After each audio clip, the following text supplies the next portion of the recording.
अस्सलाम वालेकुम। Beyond current affairs की लेक्चर सीरीज में एक बार दोबारा द राइट वे इंस्टीट्यूट के प्लेटफॉर्म से मैं आप सबको खुशामदीद कहता हूं। आज हमारा लेक्चर या जो न्यूज़ हम डिस्कस करेंगे 2 जुलाई 2026 में, वो बहुत इम्पोर्टेंट है और उनकी जो यूजफुलनेस है डिफरेंट सब्जेक्ट्स में, करंट अफेयर्स में और पाकिस्तान अफेयर्स में और इंटरनेशनल रिलेशंस में, इन सब सब्जेक्ट्स में वो बहुत यूजफुल हैं। और वो न्यूज़ बेसिकली आज की जो न्यूज़ है उसमें सबसे इम्पोर्टेंस जो रखती है वो है इंडस वाटर ट्रीटी के रिगार्ड। आज दो ऐसे ओपिनियंस पब्लिश हुए थे जो कि बहुत ही इम्पोर्टेंट थे कंटेंट वाइज, उनमें बहुत नॉलेज थी, उनकी डिस्कशन बहुत इन डेप्थ थी, वो भी डिस्कस करेंगे। और वो आपको हेल्पफुल होंगी पाकिस्तान अफेयर्स में। ऑब्वियसली जिस तरह के डायनामिक्स हैं इस वक्त इंडस वाटर ट्रीटी से रिलेटेड और जो डिस्कशन चल रही है इस वक्त मीडिया में और पॉलिटिक्स में, तो Indus water treaty is a very important subject. और दूसरी चीज जो हम डिस्कस करेंगे वो होगी फिस्कल फेडरलिज्म पे। सो इन टोटल आज का लेक्चर बहुत इंपॉर्टेंट होगा। So first thing first, we will start our news with the first news which was published in Dawn News International page. That news was related to China. अब हुआ यह है कि take war जिस तरीके से इवॉल्व हो रही है, मैंने आपको पहले बताया कि AI is getting more prominency और इस वक्त जो है दुनिया में एआई का बूम है, लेकिन वो भी एक जियोपॉलिटिकल राइवलरीज को ला रहा है। और उस पर्सपेक्टिव में चाइना ने इस बार जो है इम्पोज किया है national security rules to oversee basically the investments.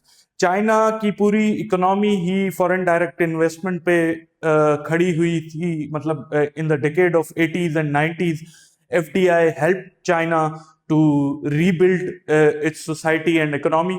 लेकिन अब जैसे ही टेक वॉर इंटेंसिफाई होती जा रही है यूएस और चाइना के दरमियान और related to AI and all those critical और स्ट्रेटेजिक सेक्टर्स, चाइना ने अब नेशनल सिक्योरिटी लॉज के थ्रू अब जो नई इन्वेस्टमेंट आ रही है तो उसे स्क्रूटनाइज कर रहा है, जो भी उनकी इन क्रिटिकल जो है सेक्टर्स में।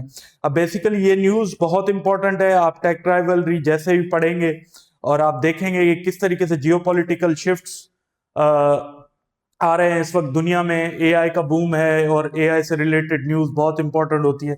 अब ये इसमें इन्वेस्टमेंट्स जो पर्टिकुलरली जिन स्ट्रेटेजिक सेक्टर्स में आ रही हैं वो एआई है, कंप्यूटर चिप्स और ग्रीन टेक्नोलॉजी में।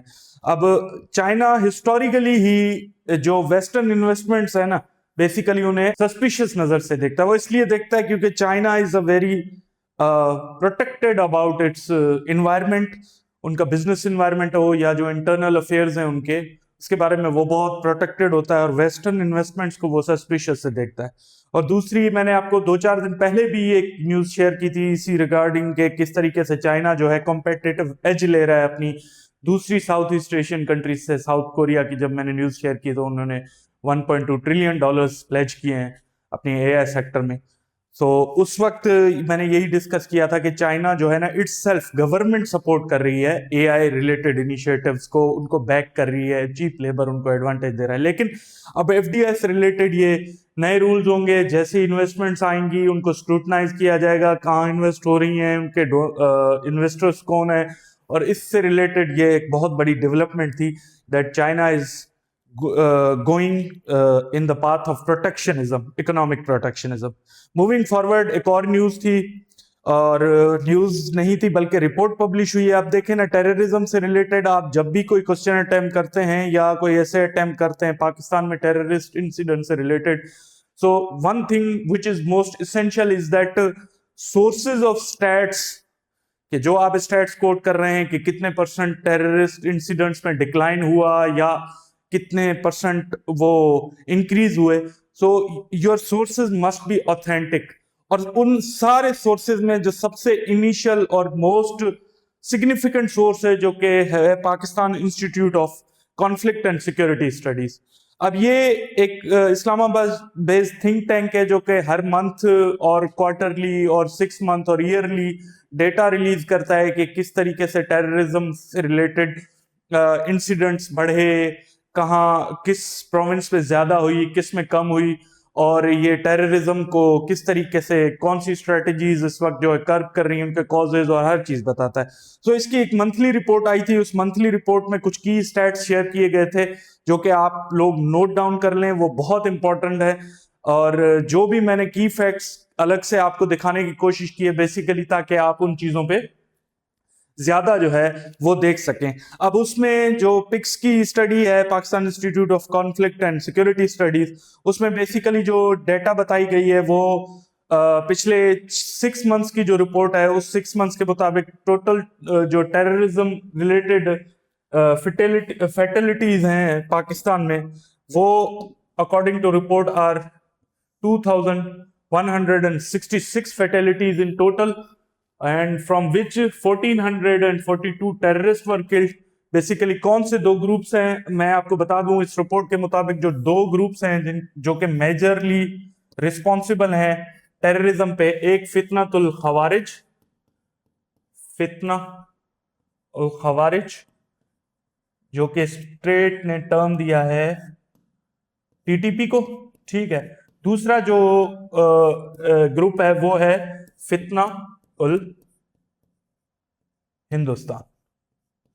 ये आपने टर्म याद रखने हैं क्योंकि ये बहुत इंपॉर्टेंट होता है पेपर में। आप खुद को कैसे डिस्टिंग्विश करते हैं, आप चीजों के साथ कैसे रिलेटेड रहते हैं, आपको पता होता है कि किस चीज की क्या वोकेबलरी है, and that helps a lot. अब ये फितना उल हिंदुस्तान कहते हैं बीएलए को, BLA and Majeed brigade and all those proxies run by India. तो ये दो जो टेररिस्ट ग्रुप्स हैं according to the report, these are primary groups जो कि इतने टेररिस्ट रिलेटेड इंसिडेंट्स जिनकी वजह से हो रहे हैं।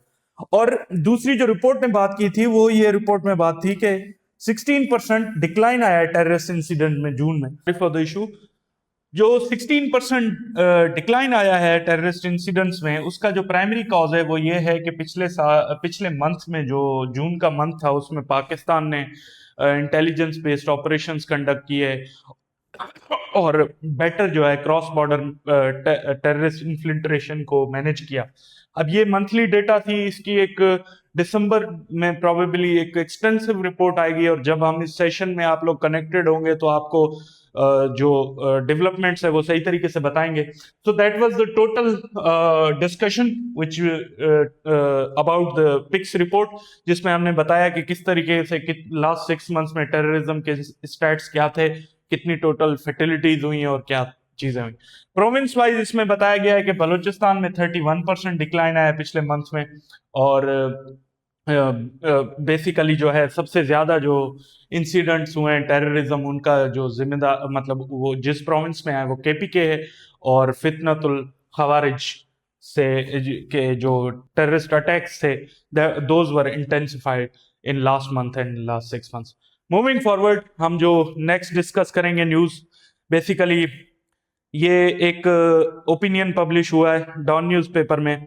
अब आपसे इसकी डिस्कशन इसलिए इंपॉर्टेंट है क्योंकि ये रिलेटेड है एनएफसी अवार्ड से और फिस्कल फेडरलिज्म से, और उसमें एक बहुत ही इंपॉर्टेंट जो है वो डेवलपमेंट हुई है। वो डेवलपमेंट क्या हुई है कि वर्ल्ड बैंक ने एक रिपोर्ट जारी की है, और उस रिपोर्ट का नाम है स्ट्रेंथनिंग फिस्कल फेडरलिज्म इन पाकिस्तान। और ये रिपोर्ट क्या कहती है, ये रिपोर्ट बेसिकली बहुत कुछ हमें जो है अपने एनएफसी नेशनल फाइनेंस कमीशन और हमारे जो प्रोविंसेस के कुछ उनकी जो फिस्कल मैनेजमेंट है उसके लूप होल्स को जाहिर करती है, और एनएफसी फार्मूला के बारे में कुछ डिस्कशंस हैं जो कि मेजरली इंपॉर्टेंट है।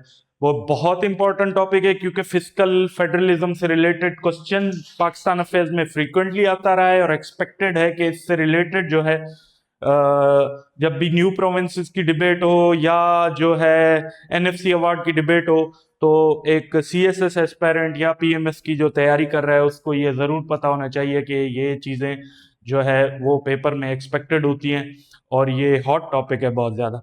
अब वर्ल्ड बैंक की रिपोर्ट जो है वो कल या गालिबन परसों पब्लिश हुई थी।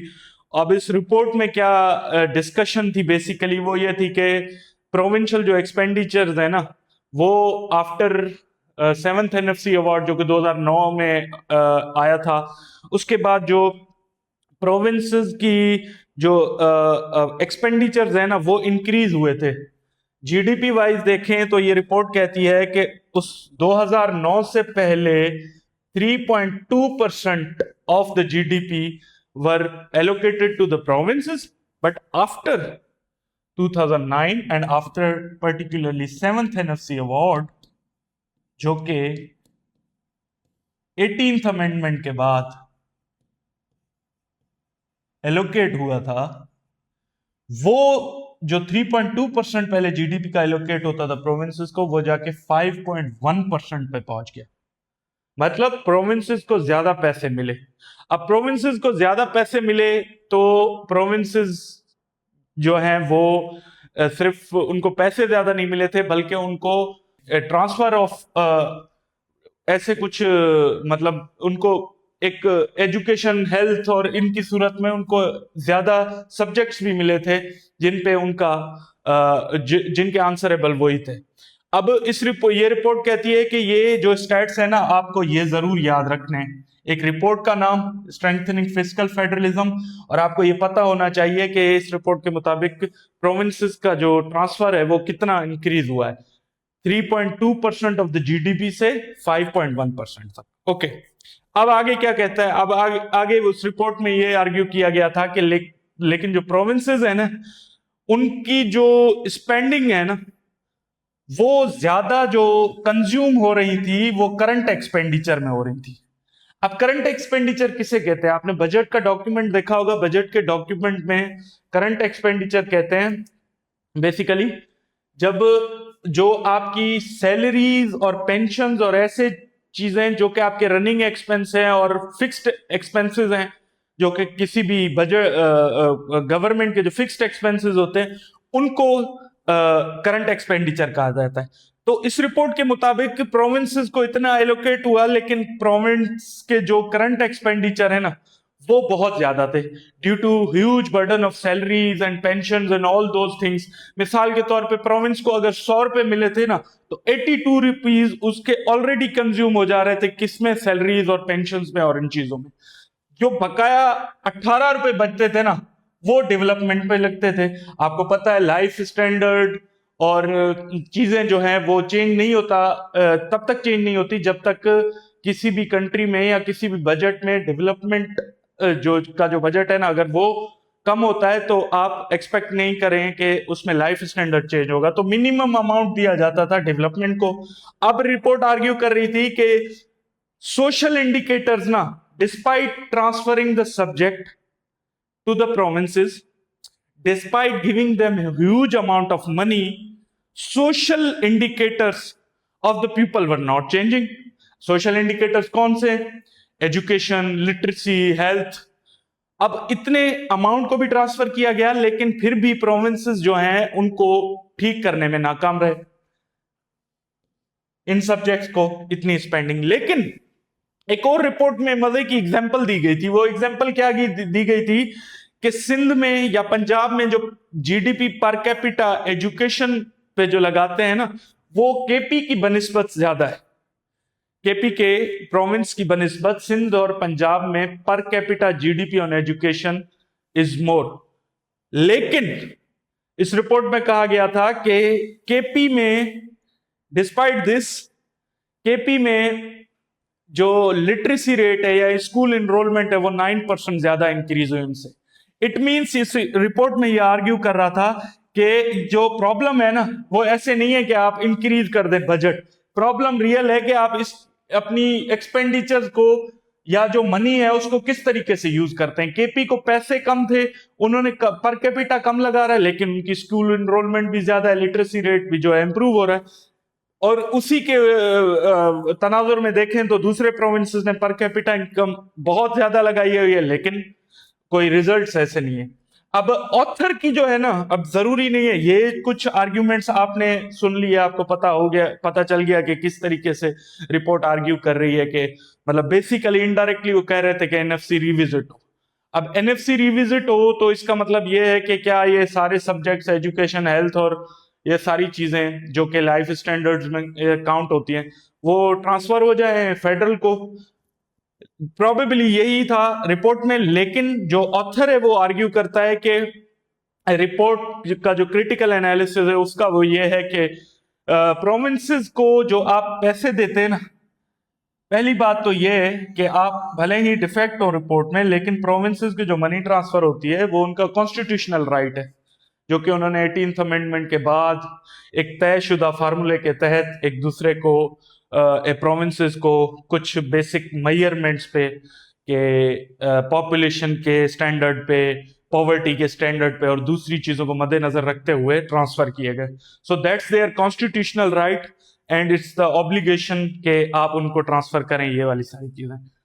एनएफसी अवार्ड ये आर्ग्यू करता है, जो कह रहा है कि एनएफसी अवार्ड रिविजिट नहीं होना चाहिए, वो इन आर्ग्यूमेंट्स को ध्यान में रखे कि पहला argument, giving money to the provinces is their constitutional right. दूसरा जो रिपोर्ट के अगेंस्ट ऑथर आर्ग्यू करता है वो ये है कि रिपोर्ट जो है ना पॉलिटिकल रियलिटीज को सही तरीके से मैयर नहीं कर रही है। पॉलिटिकल रियलिटीज से क्या मुराद है कि किस तरीके से प्रोविंसेस में जो है वो डायनेमिक्स मतलब डिफरेंट है। अब ये है कि जैसे कराची सिंध में देखें फॉर एग्जांपल, सिंध का जो पॉलिटिकल लैंडस्केप है ना, दैट इज वेरी डाइवर्स। वहां पर एक पॉपुलेटेड सिटी है जिसकी पॉपुलेशन तकरीबन 3 करोड़ है, और वो 35 to 38% population is highly urbanised, 62% is highly rural population, और उसके जो पॉलिटिकल डायनामिक्स हैं वो भी डिफरेंट है, और गवर्नमेंट फॉर्मेशन और इन सब चीजें एट द एंड इम्पैक्ट करती हैं। और दूसरी चीज ये कहता है कि the report does not measure the political realities, so political realities. तीसरी चीज वो ये कहता है कि जो फिस्कल फार्मूला है ना वो सॉल्व नहीं कर सकता गवर्नमेंट प्रॉब्लम्स को without political reforms. Political reforms के बगैर आपका जो फिस्कल फार्मूला है वो गवर्नेंस के स्ट्रक्चर को चेंज नहीं कर सकता। Political reforms are necessary. अब इसकी जो की टेक अवे है कि वो सॉल्यूशंस किस तरीके से दे रहा है, वो सॉल्यूशन एक दे रहा है कि क्या करना चाहिए, एनएफसी अवार्ड को कंप्लीटली रिविजिट करके फेडरल की तरफ ट्रांसफर करने के बजाय आपको ये करना चाहिए कि आपको पाकिस्तान में जो है ना प्रोविंशियल अकाउंटेबिलिटी को स्ट्रेंथन करें।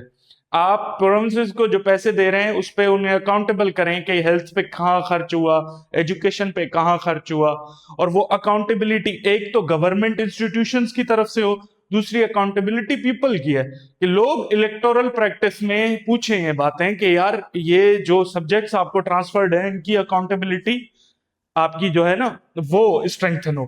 तो दूसरी जो बात करते हैं कि जो फंड्स हैं उनमें ट्रांसपेरेंसी और ओवरसाइट होनी चाहिए बेसिकली।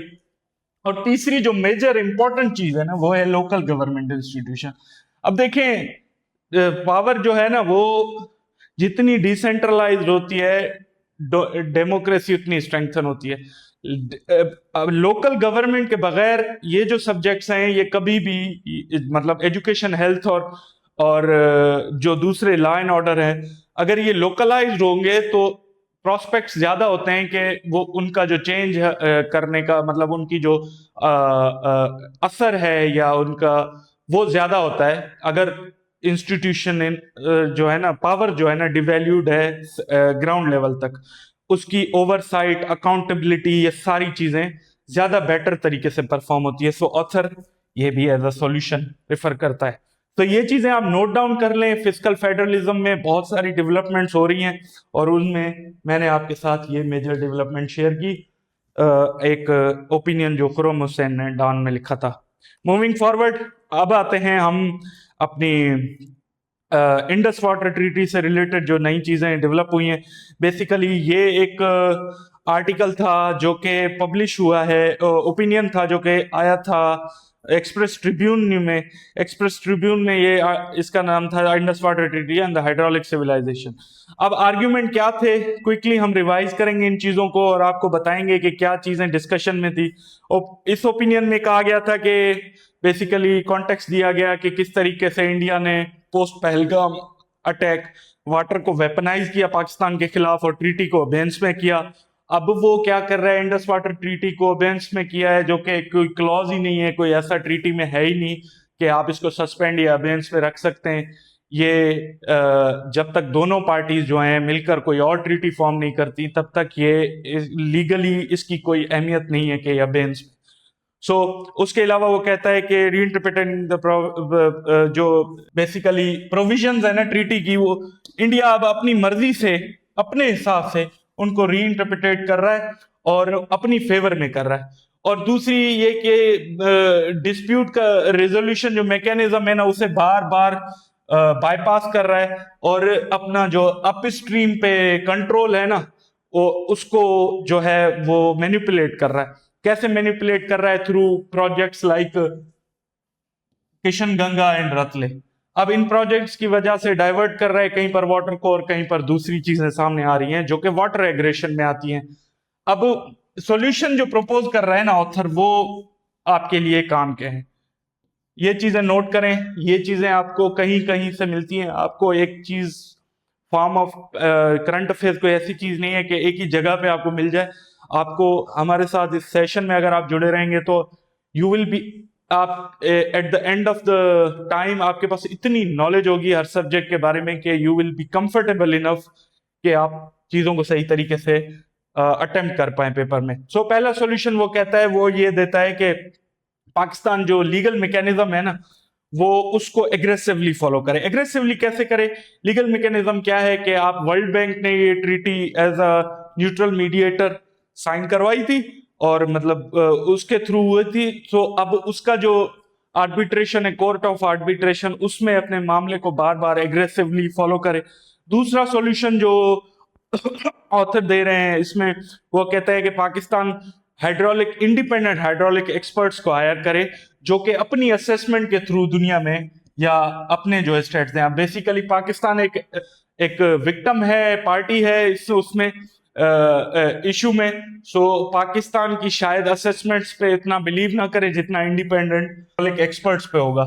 सो ये भी एक सॉल्यूशन में है। तीसरी चीज जो यहां पर डिस्कस हुई थी बेसिकली कि डिप्लोमेटिकली आप ना उन कंट्रीज के साथ भी इंगेज करें जो कि वर्ल्ड बैंक के मतलब प्राइमरी फाइनेंसर भी हैं और जिनका इन्फ्लुएंस है वर्ल्ड बैंक में, such as US, UK, China, उनके लिए भी कहता है। और दूसरी जो डिप्लोमेटिक लेवल पे ना, अब देखें ना, पहले आपने लीगल इन्होंने सॉल्यूशन दिया, फिर इन्होंने टेक्निकल दिया, ठीक है, अब तीसरा जो सॉल्यूशन है ना वो डिप्लोमेटिक दे रहे हैं। सो हर पर्सपेक्टिव से आप इस क्राइसिस को एड्रेस कर सकते हैं।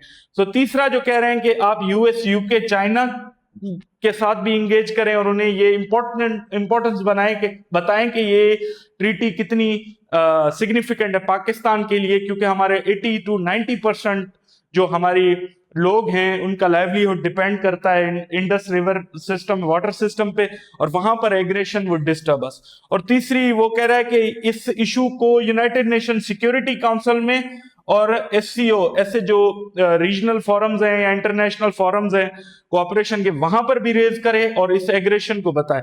और दूसरा ये कि अब जो अपने नैरेटिव को है ना वो शिफ्ट करे।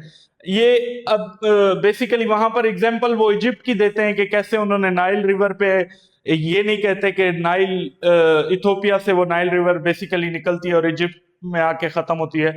सो वो जब इथोपिया डैम बना रहा था वहां पर, तो उन्होंने ये आर्ग्यू नहीं किया था कि नाइल सिविलाइजेशन है इजिप्ट की और हिस्टोरिकली नाइल हमारी रही है। तो इस तरीके से पाकिस्तान अपने नैरेटिव को इससे शिफ्ट करे कि ये हिस्टोरिक राइट है, नो सिग्निफिकेंट हार्म की तरफ ले जाए। अब ये क्या है? ये प्रिंसिपल 21 है स्टॉकहोम डिक्लेरेशन का, जो आर्ग्यू करता है कि इंडस वाटर ट्रीटी जो है इज जो not a just water treaty but non negotiable human right instrument.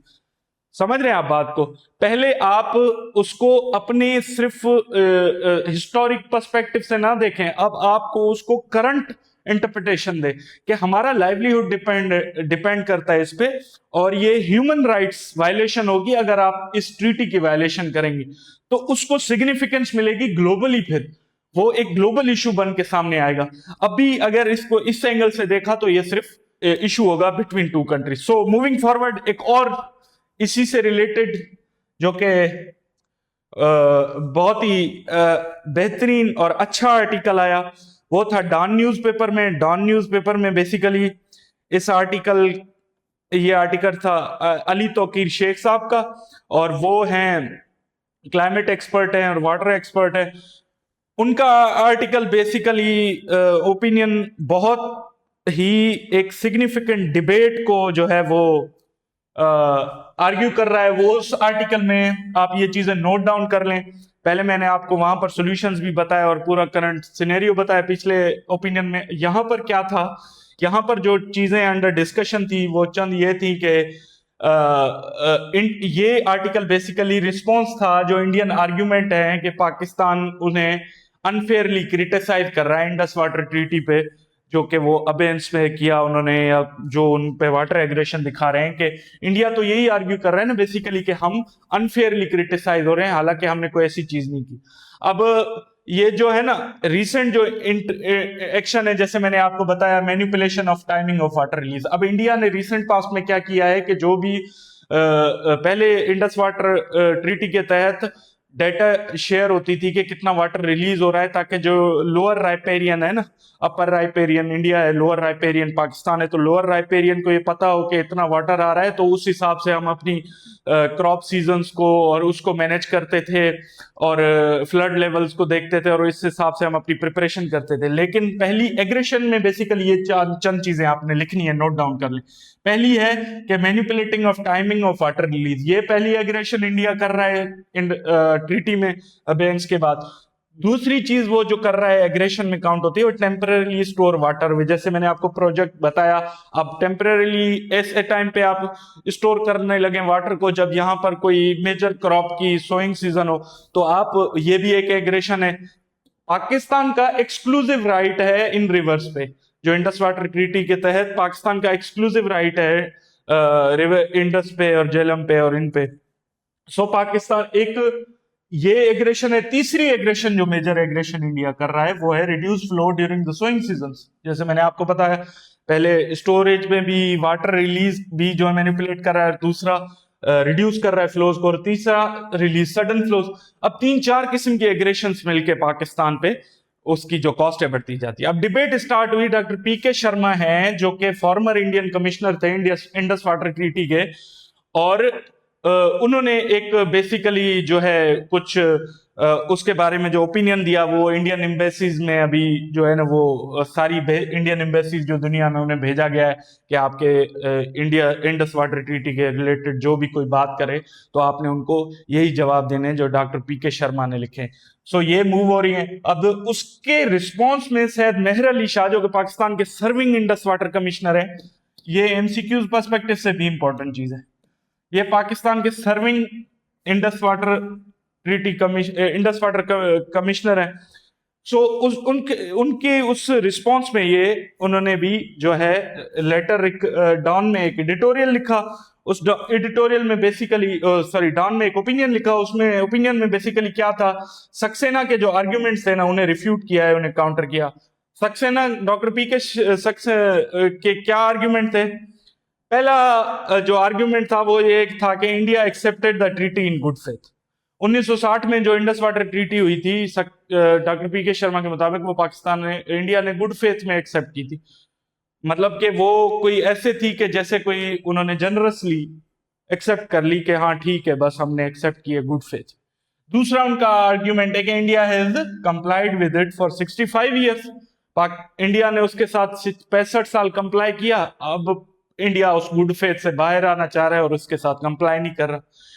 तीसरा जो उन्होंने आर्ग्यूमेंट किया है कि Pakistan unnecessarily obstructs the Indian hydro electric project, कि हाइड्रो इलेक्ट्रिक प्रोजेक्ट तो बेसिकली कुछ करते ही नहीं है, वो तो आपका वाटर जो है ना वो यूजेज अपने जो है क्रॉप यूजेज में लाते नहीं है। सो पाकिस्तान इसे हमें जो है अननेसेसरीली क्रिटिसाइज कर रहा है। चौथी चीज वो ये कह रहा है कि इंडिया सस्पेंशन और अबेंस इज जस्टिफाइड, और वो उसको जिस भी टर्म में कह रहा है कि ये जस्टिफाइड है।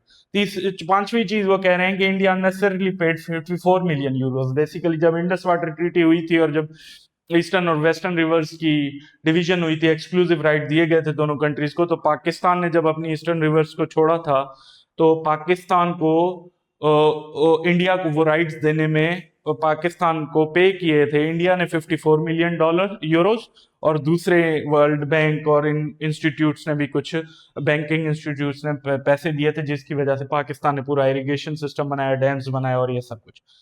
अब मिस्टर शाह कैसे रिफ्यूट कर रहे हैं, मेहर अली शाह साहब, वो इन आर्ग्यूमेंट्स को रिफ्यूज करते हैं। एक डॉन न्यूज़पेपर में उन्होंने ओपिनियन लिखा था, उसके मुताबिक पहली चीज को वो रिफ्यूट कर रहे हैं कि this treaty is a legal right, not India's generosity. 1960 में आपने गुड फेथ वगैरह में कुछ नहीं किया था, दोनों इक्वल पार्टीज थी, हमारे बीच में इशू था, एक मीडिएटर था जो कि न्यूट्रल था, और हमारी जो चीज थी वो लीगली बाइंडिंग है। ये कोई गुड फेथ वाली ट्रीटी नहीं है कि आपने जनरोसिटी में हमें दे दिया पानी, हमने लीगली बाइंडिंग है और लीगली ट्रीटी हुई है जिसपे एक मीडिएटर था और सारी चीजें। सो that was not a good faith argument और समथिंग जो कि इंडिया कहता है। 80-20 डिस्ट्रीब्यूशन इज लीगली प्रोटेक्टेड। अब वो कह रहे हैं कि बेसिकली डॉक्टर पी.के. शर्मा ने उन्होंने जो उसमें लिखा था कि पाकिस्तान को इन रिवर में से 80% पानी मिल रहा है और 20% जो है ना वो ये फेयर डिस्ट्रीब्यूशन नहीं है। भाई उन्होंने कहा कि ये उस वक्त लीगली हम दोनों ने बैठ के, दोनों कंट्रीज ने बैठ के डिसाइड किया था। ये ऐसी चीज नहीं है कि उस वक्त अनफेयर थी, अब जो है उस वक्त फेयर थी, अब अनफेयर है आपके साथ। जो treaties are meant to last. और दूसरी चीज वो क्या कहते हैं कि पाकिस्तान डिलेड वर्ल्ड बैंक 19 जो आर्ग्यू कर रहे हैं, उन्होंने कहा था कि वर्ल्ड बैंक ने 1954 में एक प्रपोजल दिया था जो कि पाकिस्तान ने खामखा डिले किया था। तो मेरे अली शाह साहब कहते हैं कि पाकिस्तान ने वो इसलिए किया था क्योंकि पाकिस्तान अपनी पूरे इरिगेशन सिस्टम को रीडिजाइन कर रहा था, तो उसके लिए उसे डिलीजेंस की जरूरत थी। कैसे कि आप अपनी ईस्टर्न रिवर उन्हें दे रहे थे, तो जाहिर सी बात है उससे जो डिस्ट्रिक्ट्स या डिवीजन अफेक्ट होंगे, जिनका एग्रीकल्चर सेक्टर तबाह होगा, तो उनको डाइवर्ट करने के लिए एक इरिगेशन सिस्टम हो, कंपनसेट करने के लिए। तो पाकिस्तान ने उस पर डिलीजेंस दी थी 4 साल ट्रूली, कि हम इसको किस तरीके से फिर जो है अगर मैकेनिज्म दूसरा बनता है तो हम किस तरीके से उनको एक इरिगेशन सिस्टम के थ्रू पानी देंगे। सो ये दूसरे आर्ग्यूमेंट को रिफ्यूट करते हैं। तीसरी बात जो वो कह रहे हैं कि ईस्टर्न रिवर्स पे तीसरी बात जो इन्होंने रिफ्यूट की वो ये था कि India only contributes the limited amount. अब उन्होंने कहा कि 54 मिलियन यूरोस जो हमने दिए थे, पाकिस्तान ने कहा कि भाई आपने हमें 54 मिलियन यूरोस से हमने पूरा इरिगेशन सिस्टम नहीं बनाया था, आपने एक लिमिटेड अमाउंट दी थी। उसके बाद पाकिस्तान ने बहुत ज्यादा बर्डन इसका जो है ना बेयर किया था, और उस डैम्स बने और millions of billions of dollars जो है आज अगर आज के हिसाब से देखें तो उस पर खर्चा है। और चौथी चीज जो उसको उनके अगेंस्ट आर्ग्यू करते हैं सैयद मेहर अली शाह साहब, वो एक है कि the treaty has no clause allowing no country to unilaterally suspended, जो कि बेसिकली फंडामेंटली इस ट्रीटी की बात ही यही है। वर्ल्ड बैंक के जो प्रेसिडेंट थे अजय बंगा साहब, उन्होंने भी ये बात कही है कि ट्रीटी में कोई ऐसा क्लाज नहीं कि कोई कंट्रीज को यूनिलैटरली सस्पेंड करे। उसके अलावा जो है 15 मई को पिछले month he court of arbitration का इस पे मतलब फैसला है जो कि पाकिस्तान की फेवर में है कि कोई ऐसा क्लाज नहीं है कि इसको यूनिलैटरली सस्पेंड किया जाए। So it has almost refute all the arguments through legal vocabulary and all and very exceptionally. सो ये चंद चीजें जो मैंने आपको नोटिस करवाई है, ये बहुत इंपॉर्टेंट है। और आज का लेक्चर हमारा इसी न्यूज पे खत्म होगा, और ये आप चीजें नोट डाउन कर लें। अगर आप नोट डाउन नहीं कर रहे तो आप we can share this PDF और PPT whatever we have, आपको शेयर करेंगे। आप जो स्क्रीन पे नंबर दिख रहा है आप उस पर कांटेक्ट करें। This is all about today. इंशाल्लाह ताला नेक्स्ट लेक्चर में हम दोबारा मिलेंगे। Thank you so much.